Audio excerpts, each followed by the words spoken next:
A paz do Senhor, meus irmãos e minhas irmãs que fazem a Escola Bíblica Dominical. Estamos retornando os nossos estudos para professores da EBD na forma virtual. Os irmãos já acompanhavam os estudos no programa EBD na TV. E agora estamos retornando com uma nova roupagem no canal do YouTube com a EBD na web.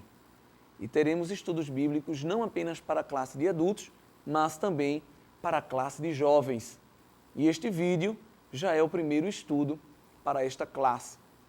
Quero convidar todos vocês que são professores a participarem e com certeza será mais uma útil ferramenta para o processo de ensino e aprendizagem. Nesse trimestre, a classe de jovens, que comporta alunos dos 18 aos 25 anos de idade, estudará o tema Cobiça e Orgulho, combatendo o desejo da carne, a cobiça dos olhos e a soberba da vida. Que tema, hein, irmãos? Um tema extremamente atual, embora se baseie num texto bíblico escrito por volta dos anos 100 depois de Cristo. Esta lição está baseada na primeira epístola escrita pelo apóstolo João, autor das demais epístolas e também do Evangelho de João. Esse João, filho de Zebedeu, que escreveu a epístola joanina para defender a igreja, a comunidade joanina, contra o ensino dos falsos mestres, principalmente aqueles da crença gnóstica. E essa epístola vai trazer vários ensinamentos de defesa da fé. Baseando-se nela, nós estudaremos as lições desse trimestre, que se baseia em uma tríade muito polêmica: dinheiro, poder e sexo.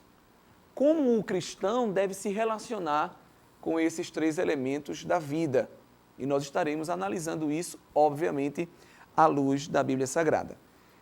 Teremos do capítulo 2 ao capítulo 5 lições sobre dinheiro, do capítulo 6 ao capítulo 9 lições sobre sexo e do capítulo 10 ao capítulo 13 lições sobre poder. Muitas pessoas se embaraçam em um destes três elementos ou mesmo em ambos os três. Mas, com a graça de Deus e amando e praticando a sua palavra, o crente, o cristão, pode viver sim neste mundo e deve viver uma vida santa. Então, eu convido todos vocês que são professores a, em oração e leitura da palavra, pedir a Deus que se tornem instrumentos para levar uma palavra temperada na unção do Espírito Santo e que esta palavra sirva para edificação, exortação e consolação da juventude da igreja, que se sente muitas vezes bombardeada por todas as pressões desta sociedade corrupta e pervertida. Vamos iniciar então a nossa primeira lição com o tema Um mundo imerso numa cultura materialista. Esta lição que será estudada no dia 7 de abril, o primeiro domingo de abril, iniciando aí esse segundo trimestre de 2019. E se você, professor, abrir a sua lição, observará os eixos norteadores que podem facilitar a execução da sua aula. A síntese, o texto do dia, a leitura bíblica em classe e os objetivos são os eixos norteadores que facilitam o professor a não se perder no meio do caminho. Quando nós vamos à aula na EBD, por vezes, alunos e mesmo professor debatem, trazem experiências e testemunhos pessoais, querem trazer suas opiniões e, obviamente, que há espaço para tudo isso numa sala de aula. Mas nós devemos ter cuidado para não ficar divagando e terminar se distanciando completamente daquilo que é o objetivo primário da lição. Por isso que você, professor, deve ler a sua lição com antecedência e elaborar o seu plano de aula baseando-se nesses eixos norteadores, para que ao fim dos 50, 60 minutos de aula, você possa sentir um sentimento de missão cumprida, tendo alcançado de forma completa todos os objetivos que são propostos pela lição. Essas informações aparecem na lição de professor, pois o professor é quem deve estar atento a isso. O aluno, ele não vai à aula consciente desse objetivo, pois ele vai ser o instrumento receptor desta aula. Mas o professor tem a responsabilidade de saber o que está falando. Que os amados irmãos e irmãs não cometam o erro de lembrar-se, em cima da hora, que tem uma aula para dar. Acordar pela manhã no domingo e dizer, eita, tem uma escola dominical, pegar a lição, em último tempo, e dar uma lida rápida. Isso é ruim, isso é prejudicial, pois você terá que improvisar. E na sala de aula, o improviso, por vezes, é perigoso, principalmente se ele é recorrente.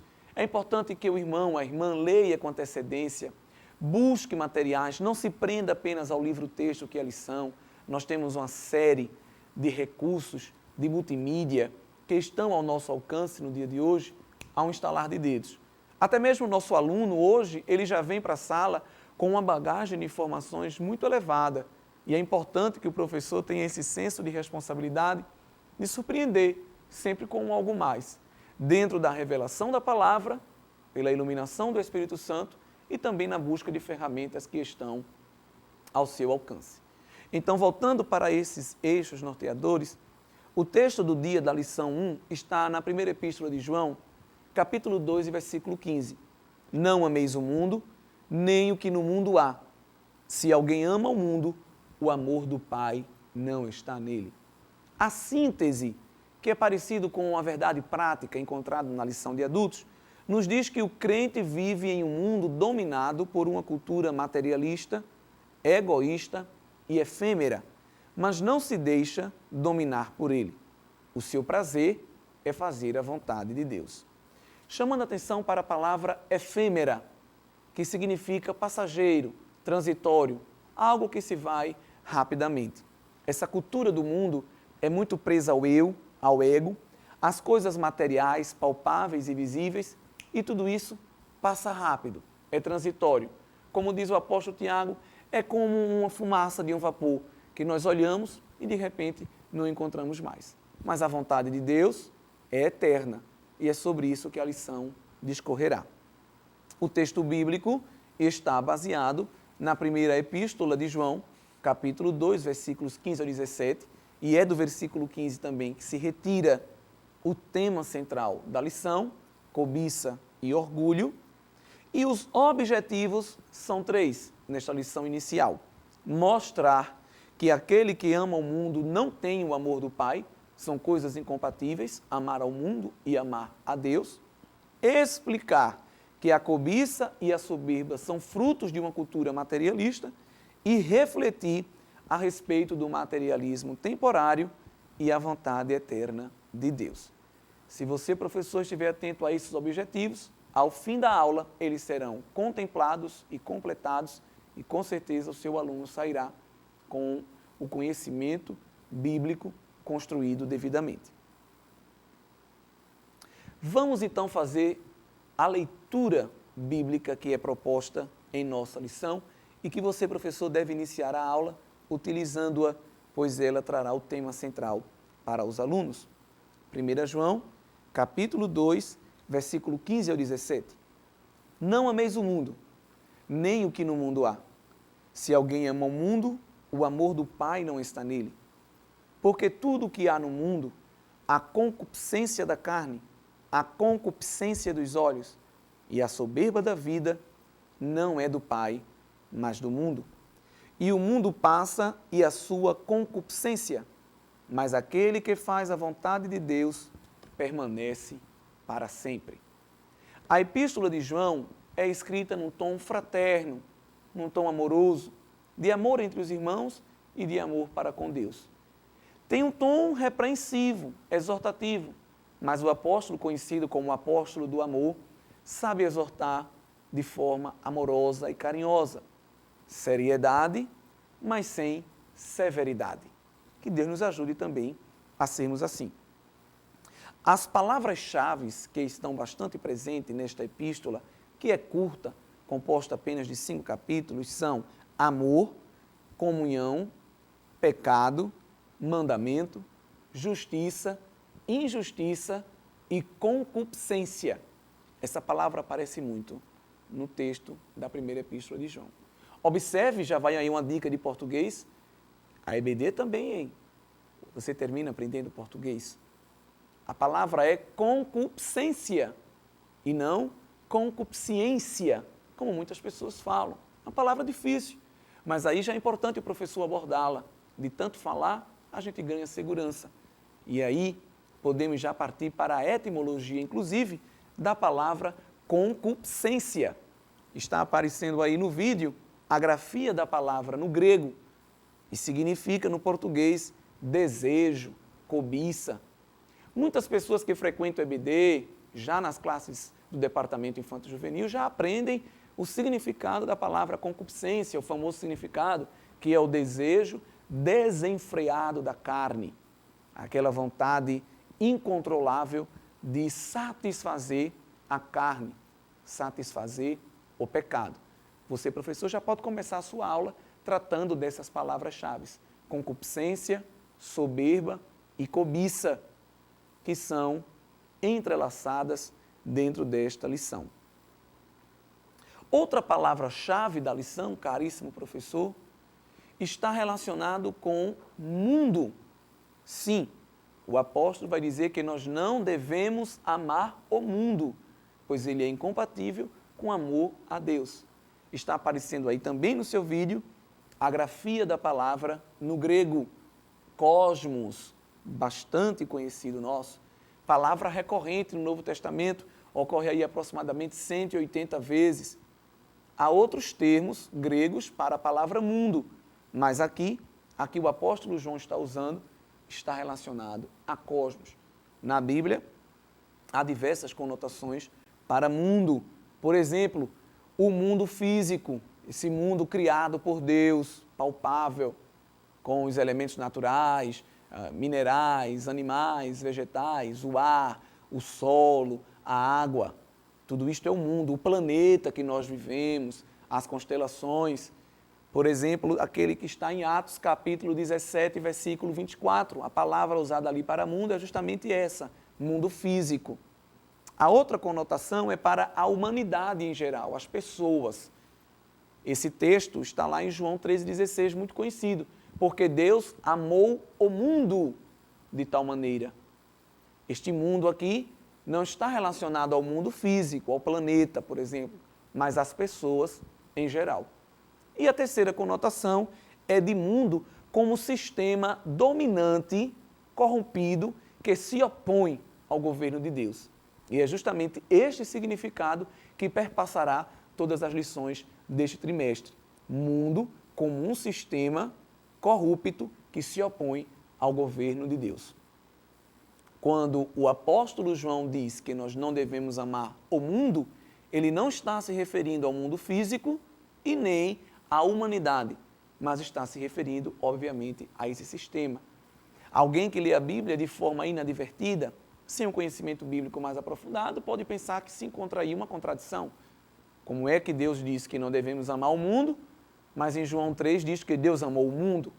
Observe, professor, você pode fazer um exercício aí com seus alunos de hermenêutica, que é a ciência da interpretação. Deus amou a humanidade.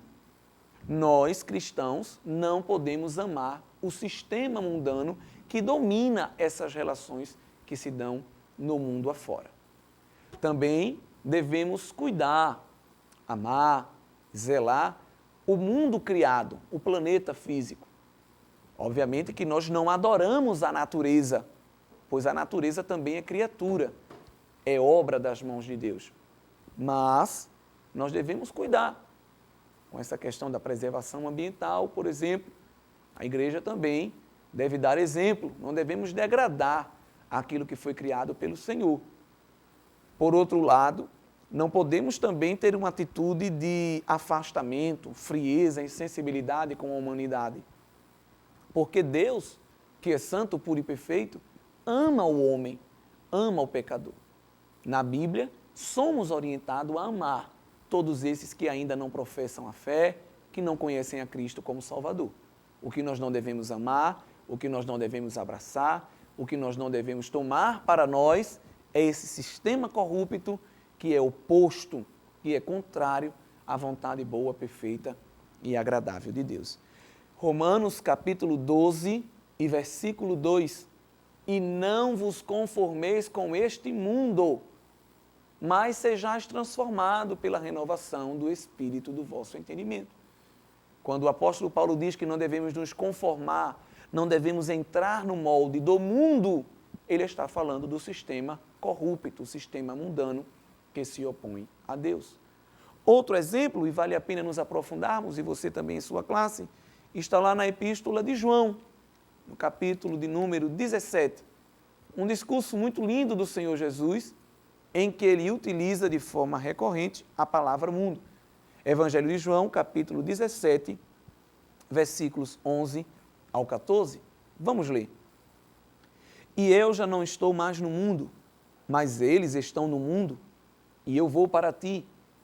Pai Santo, guarda em teu nome aqueles que me deste, para que sejam um, assim como nós. Estando eu com eles no mundo, guardava-os em teu nome. Tenho guardado aqueles que tu me deste, e nenhum deles se perdeu, senão o filho da perdição, para que a Escritura se cumprisse. Mas agora, vou para ti e digo isto no mundo, para que tenham a minha alegria completa em si mesmos. Dei-lhes a tua palavra, e o mundo os odiou, porque não são do mundo, assim como eu não sou do mundo. Nos versículos 11 ao 14, o Senhor Jesus usa 7 vezes a palavra mundo. E aqui ele está se referindo ao sistema corrupto e ao sistema físico. Quando ele diz, e eu já não estou mais no mundo, mas eles estão no mundo, observe que coisa interessante. E eu vou para ti, Pai Santo, mas guarda aqueles que me deste, estando eu com eles no mundo. Olha, Jesus está aqui se referindo ao mundo físico, que é este local em que se habita, e ao sistema corrompido que opera aqui nesta região terrena. Mas ele está dizendo que mesmo os discípulos, estando no mundo, não são do mundo. Nós habitamos aqui, nós trabalhamos aqui, nós temos relacionamentos pessoais, nós estudamos, nós compramos, vendemos, tudo que você possa imaginar que está relacionado à vida da humanidade. Mas nós não somos daqui e nós não nos dobramos, não nos adequamos e nem nos conformamos a esse sistema. Algumas pessoas até usam a frase, eu estou no mundo, mas o mundo não está em mim. E aí observa você que há um jogo de palavras no sentido de estar aqui neste ambiente, viver estas relações que se dão neste ambiente, mas não estar preso e nem ser, obviamente, dominado por ele. Até porque nós somos peregrinos, somos forasteiros e estamos aqui apenas para ganhar almas para o Senhor Jesus e para refletir a glória dele através da nossa vida. Então você, professor, pode fazer um exercício hermenêutico também nesse texto de João, capítulo 17, e você aí com seu aluno vai entender o que é que o Senhor Jesus estava falando e você pode debater com o aluno esse tríplice significado da palavra mundo. Então, muitas vezes, na Bíblia, nós vamos ver um alerta acerca da idolatria. Geralmente, na mente das pessoas, idolatria é você ter um ídolo que você superestima e admira, um cantor, um jogador de futebol e coisas desse tipo. Idolatria vai muito além disso. A idolatria consiste em você colocar algo ou alguém no lugar de Deus, no primeiro lugar, no lugar principal, no centro. Se vocês observarem, por exemplo, 1 Coríntios, capítulo 10, versículos 7, 14 e 31, o apóstolo vai nos alertar contra a idolatria. Não vos façais, pois, idólatras. Portanto, meus amados, fugi da idolatria. O Senhor Jesus também alertou contra isso no Evangelho de Mateus, capítulo 10, versículos 37 a 38. Ele disse que se alguém ama o seu pai ou a sua mãe mais do que ele, não é digno do Senhor. Nós devemos renunciar até a nós mesmos, o nosso ego, o nosso eu, para seguir a Cristo. Quem quiser vir após mim, negue-se a si mesmo, tome a sua cruz, venha, siga-me. esta lição nos mostrará o perigo de alguém que ama o que há no mundo mais do que a Deus. Pode ser objetos, emprego, dinheiro, posses como um carro, uma casa de praia, pode ser familiares, amigos, pode ser um esporte. Tem pessoas que matam e morrem, por exemplo, por uma prática esportiva. Tem pessoas que deixam de comer para assistir uma programação. Nessa era das programações on demand, as pessoas fazem as famosas maratonas, não satisfazem nem as suas necessidades fisiológicas, nem dormem para assistir várias temporadas de um seriado, colocando coisas em primeiro lugar. Pessoas que amam o conhecimento, que superestimam os estudos. Nós podemos observar aí vários casos em que o amor das coisas do mundo é maior do que o amor à vontade de Deus. E às vezes, um cristão pode estar cometendo o pecado da idolatria e nem percebe. E é isto que esta lição vem nos alertar. Vale a pena também, professor, você discorrer sobre as 3 expressões que são a base da lição e que já aparecem na capa. O desejo da carne, ou cobiça da carne, o desejo dos olhos, ou cobiça dos olhos, e a soberba da vida. A cobiça da carne é uma ânsia, um desejo para satisfazer o desejo da carne, custe o que custar, contrariando, obviamente, a vontade de Deus. Evidentemente, fisiologicamente falando, o nosso corpo tem necessidades de dormir, de se alimentar, nós temos necessidade de respirar, as pessoas têm necessidade de sexo, está na lição. Obviamente, nosso corpo foi feito para isso. Mas satisfazer essas necessidades, além da palavra de Deus, se constitui na cobiça da carne. Aquela ânsia, aquele desejo que eu não consigo controlar.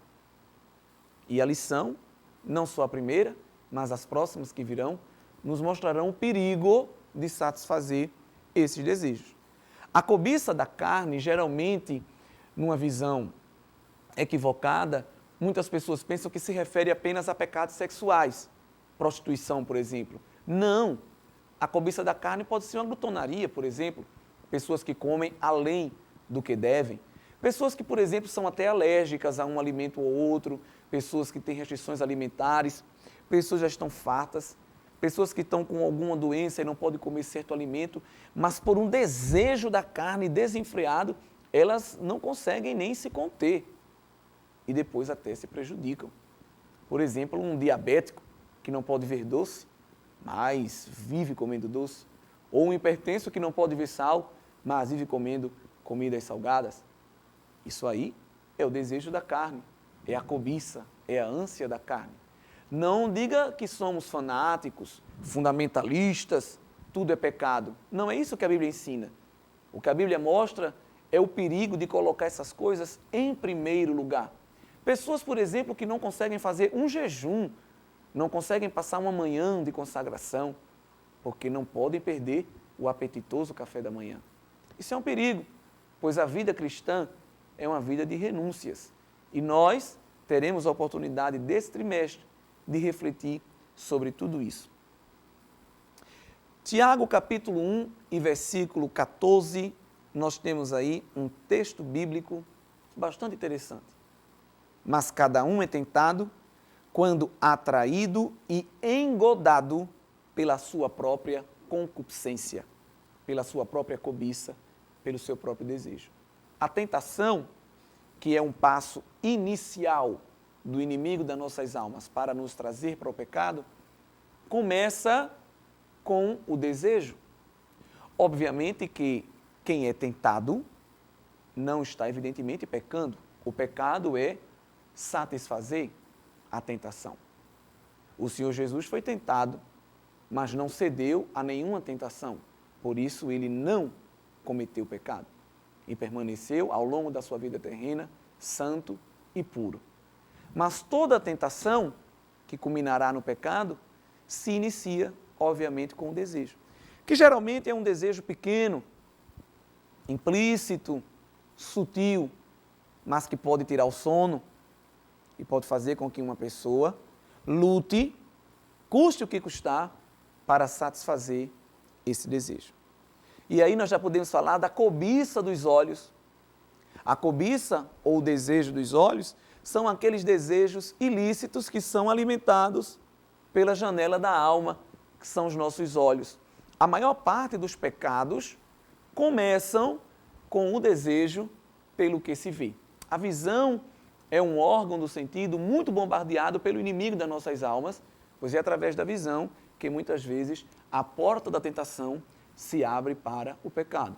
E nós temos 3 episódios bíblicos que demonstram isso.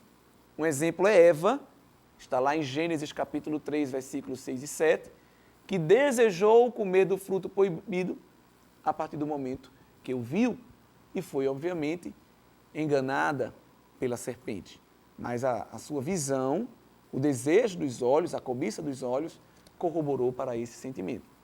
Outro exemplo está lá em Josué, capítulo 7, o pecado de Acã, quando o Senhor não permitiu que eles pegassem os despojos da guerra, mas Acã, ao ver as riquezas, as desejou, tomou para si, escondeu e, obviamente, pagou um preço muito alto. E um outro grande exemplo é o rei Davi. Está lá no 2º livro de Samuel, no capítulo de número 11. Davi olhou para Batseba quando ela estava tomando banho na sua casa e a desejou. Observem, um homem ter atração sexual por uma mulher não é pecado. A sexualidade está em nosso corpo e foi criada por Deus. E nós vamos estudar mais na frente o padrão sexual bíblico. O perigo é o homem satisfazer esse desejo de forma ilícita. O sexo, por exemplo, ele deve ser realizado apenas no matrimônio entre um casal heterossexual e monogâmico. Davi não podia satisfazer o seu desejo, pois aquela mulher era uma mulher casada. O pecado de Davi foi simplesmente um efeito em cadeia, um efeito dominó. Desejou aquela mulher e esteve disposto a fazer o que fosse necessário para satisfazer seu desejo. A mulher era casada. Davi elaborou uma situação para o marido de Batseba, Urias, uma emboscada, para que aquele homem viesse a morrer e o rei Davi tivesse acesso a Batseba. Homicídio e adultério, que começou com a simples visualização, enquanto se estava em uma varanda. Que o Senhor passe colírios em nossos olhos, que tenhamos visão espiritual santificada, para que o nosso corpo não tropece com o pé em pedra. Outra palavra-chave que você, professor, também pode trazer para os seus alunos é a soberba da vida. Soberba é orgulho, pretensão, altivez. São sinônimos. É uma ostentação pretensiosa de alguém que quer usar as coisas que é e que possui para se tornar superior, para afirmar sua superioridade diante dos demais. Isso pode ser conhecimento, pode ser inteligência, pode ser dinheiro, fortunas, pode ser roupas, pode ser a própria aparência física. Várias situações podem ser usadas para que uma pessoa se sinta superior à outra. Principalmente nesse mundo que nós vivemos do século XXI, em que as pessoas são rotuladas pelo que elas têm, pelo que elas possuem. Muitas pessoas, por exemplo, frequentam academias e emolduram o seu corpo no padrão estético dominante para saírem à rua se autoafirmando como que superiores ou melhores por obterem aquele padrão corporal que, diz a mídia, ser o vigente e ser o correto. Isso é a soberba da vida. Ou de pessoas que querem comprar um carro, não é nem pela facilidade da locomoção, mas simplesmente para ter a chave pendurada na sua cintura e todos perceberem que ele tem um carro. A própria sociologia, que estuda essas relações humanas, diz, em pesquisas feitas ao longo de vários países no mundo, que as pessoas preferem adquirir um bem móvel, primeiramente, do que um bem imóvel. Ou seja, as pessoas preferem comprar um carro, uma lancha ou coisas do tipo, uma moto, primeiro do que uma casa. Por quê? Porque a casa eu não levo para onde eu vou, e o carro sim. Para você saber que eu tenho uma casa, tem que ir comigo lá vê-la. Mas o carro, aonde eu chegar, as pessoas observam, ele tem um carro. É a soberba da vida, ter coisas para se afirmar. Mas nós temos um exemplo de alguém que tinha tudo, mas não se ensoberbeceu e esteve disposto a se esvaziar por amor à humanidade. Estamos falando de Cristo Jesus. E esse texto deve ser lido em todas as classes da EBD, nesta primeira lição, pois serve de exemplo para todos nós. Filipenses capítulo 2, versículos 6 ao 11. Aliás, vamos já ler do versículo 5, vale a pena. De sorte que haja em vós o mesmo sentimento que houve também em Cristo Jesus, que sendo em forma de Deus, não teve por usurpação ser igual a Deus, mas aniquilou-se a si mesmo, tomando forma de servo, fazendo-se semelhante aos homens, e achado na forma de homem, humilhou-se a si mesmo, sendo obediente até a morte e morte de cruz. Pelo que também Deus o exaltou soberanamente e lhe deu um nome que é sobre todo nome, para que ao nome de Jesus se dobre todo o joelho dos que estão nos céus, na terra e debaixo da terra, e toda língua confesse que Jesus Cristo é o Senhor, para a glória de Deus Pai. Veja o que Paulo diz. O sentimento de Cristo. Deus, Cristo é Deus, a segunda pessoa da Trindade. Mas não teve por usurpação, por soberba, por glória, por vanglória, ser Deus. Esvaziou-se, aniquilou-se, tomando a forma humana, a forma de servo, por amor à humanidade. Que ninguém seja soberbo, que ninguém ostente, mas que saibamos que tudo que nós temos vem do Senhor e deve ser apenas para a glorificação do seu nome. E aí já entra também um outro termo desta lição, que está no título e que não deve passar despercebido: materialismo. Tem diversos termos, diversas definições para materialismo, é um conceito polissêmico, não é? E eu escolhi aqui um, e vai aparecer aí para você, e você pode usar na sua aula. Você pode perguntar ao aluno também: você sabe o que é materialismo? O que é uma pessoa materialista? Os alunos, geralmente têm a concepção do termo, eles só não vão trazer a definição dela literal. Eu sei o que é materialismo, às vezes ele não quer falar, porque ele acha que está errado, mas você vai observar que ele tem a concepção prévia, a cultura primeira do termo. E aí você pode depois encaixar esse conhecimento prévio do aluno com uma definição mais formal e fica muito mais fácil. Você pega o subsunsor, que é um ponto âncora do conhecimento prévio do aluno, e junta ele com essa nova informação. É o que a gente chama, de forma técnica, de aprendizagem significativa.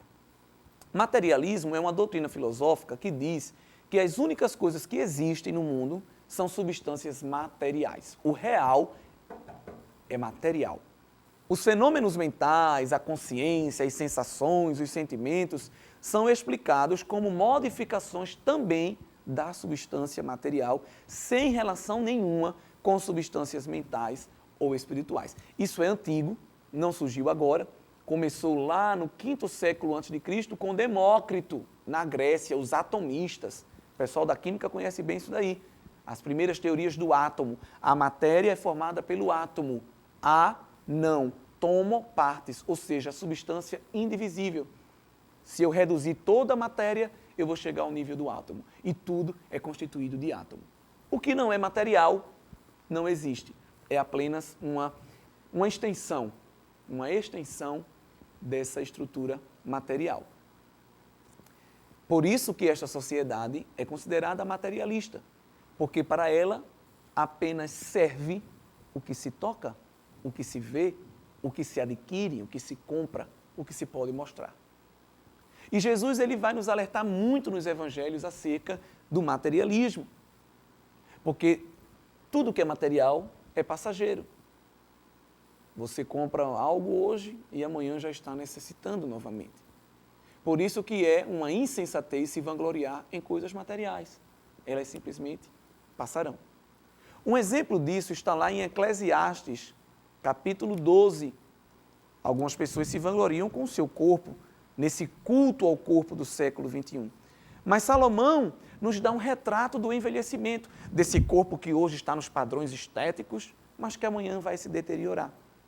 Lembra-te do teu Criador nos dias da tua mocidade, antes que venham os maus dias e cheguem os anos dos quais vinhas a dizer, não tenho neles contentamento. Veja a linguagem poética que Salomão utiliza para mostrar a deterioração do corpo. Antes que escureçam o sol, a luz, a lua, as estrelas e tornem a vir as nuvens depois da chuva. No dia em que tremerem os guardas da casa, se curvarem os homens fortes, cessarem os moedores por já serem poucos e se escurecerem os que olham pela janela. Esse moedor que ele fala que vai cessar são os dentes, que com o envelhecimento começam a cair. Alguém hoje se vangloria com a sua dentição, amanhã ela não existirá. E as duas portas da rua se fecharem por causa do baixo ruído da moedura, ele está falando da audição. As duas portas da rua são os ouvidos, que estão relacionados de fato com a nossa dentição também. E veja, na velhice as pessoas perdem a sua audição. E se levantar a voz das aves, ou seja, alguém que perde o sono e acorda muito cedo, e todas as vozes do canto se baixarem, de alguém que já vai perdendo a sua voz, vai ficando mais enfraquecida. Como também quando temerem o que está no alto e houver espantos no caminho, e florescer a amendoeira. A amendoeira, quando ela floresce, a sua flor é branca. Salomão aqui, de forma figurada, está falando do cabelo, que vai esbranquecer, embora as pessoas procurem sempre pintar para esconder a velhice. E quando o gafanhoto for um peso, pereceu o apetite, porque o homem se vai à sua eterna casa e os pranteadores andarão rodeando pela praça. Antes que se quebre a cadeia de prata e se despedace o copo de ouro, a cadeia de prata é a coluna vertebral, a medula espinhal despedaçada, de alguém que já não tem uma postura ereta. O copo de ouro é o nosso crânio, onde está a nossa massa encefálica, e se despedace o cântaro junto à fonte e a roda junto ao pulso, o sistema circulatório, coração e os vasos sanguíneos. Veja que coisa linda. Aí vem as artérias, vem com seus ateromas, vem os infartos, os AVCs e coisas do tipo. Ou seja, um corpo que hoje alguém olha e é um exemplo de beleza, amanhã se deteriorará. Que ninguém se vanglorie naquilo que é material. Mas há uma promessa de Deus para nossas vidas, daqueles que não se apegam ao material, mas reconhecem o espiritual e buscam fazer a vontade de Deus. Segunda Epístola de Paulo aos Coríntios, capítulo de número 4 e versículo 16 a 18. Vejam que texto lindo. Por isso não desfalecemos, mas ainda que o nosso homem exterior se corrompa, o material, a substância, a aparência, o interior, a essência, o espiritual, contudo, se renova de dia em dia. Porque a nossa leve e momentânea tribulação produz para nós um peso eterno de glória muito excelente, não atentando nós nas coisas que se veem, mas que nas que não se veem, porque as que se veem são temporais e as que não se veem são eternas. Veja o jogo de palavras. Para Paulo, inspirado pelo Espírito Santo, a tribulação é leve e momentânea. É leve porque ela não tem substância, não tem peso, e ela é momentânea porque é passageira. Mas a glória de Deus que há de ser revelada na vida da igreja, ela tem um peso, ela tem estrutura e ela é eterna. Ela não é passageira. Por isso que não devemos nos prender somente ao visual, mas ao espiritual, pois o espiritual é eterno. Jesus diz lá no capítulo 6 do Evangelho de João que nós devemos trabalhar não pela comida que perece, mas pela comida que permanece para a vida eterna. O Senhor Jesus nos orienta a não juntar tesouros na terra. Esses tesouros perdem o valor. Mas a juntar tesouro lá, no céu espiritual, onde a ferrugem não corrói, a traça não consome. Que Deus nos ajude a sermos crentes e vivermos uma vida não materialista, mas espiritual. Não sendo atraídos e nem traídos pelo desejo da carne, pela cobiça dos olhos e pela soberba da vida. Com a graça de Deus, então, chegamos ao fim deste programa inicial, a primeira lição para a classe de jovens. Pretendemos, amados irmãos e irmãs, estar concedendo, auxiliando os irmãos na preparação e execução de suas aulas aqui no programa EBD na Web. E quero deixar uma dica para você que é professor. Passe exercícios para os seus alunos. Escute o que eles têm. Ninguém é tábula rasa, não somos um pires, somos vasos, temos os nossos conteúdos. Um aluno que está na classe de jovens e que porventura tem uma vivência já antiga na EBD, já construiu muito conhecimento ao longo de sua vida.